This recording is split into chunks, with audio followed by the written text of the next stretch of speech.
Good morning. আজি first টাইমৰ কাৰণে মই ভইচ দিছোঁ। আজি মৰ্ণিং টাইম অকণমান ভাবিছোঁ ভিডিঅ' এটাকে বনাই দিওঁ। এয়া মোৰ লগত মোৰ কুকুৰ কেইজন আহিছে।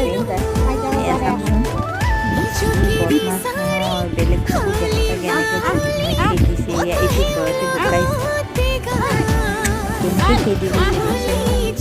ইমান যে বদমাছ নহয়, তাৰ দৌৰি দৌৰি ইয়াক খেদিছে পুৰা।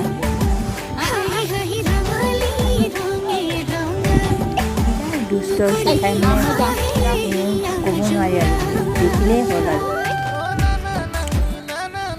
ভিডিঅ'টো ইমানতে সমাপ্ত কৰিছোঁ। ভিডিঅ'টো ভাল লাগিলে লাইক এটা কৰি দিব, লগতে ছাবস্ক্ৰাইব কৰি দিব। Bye bye.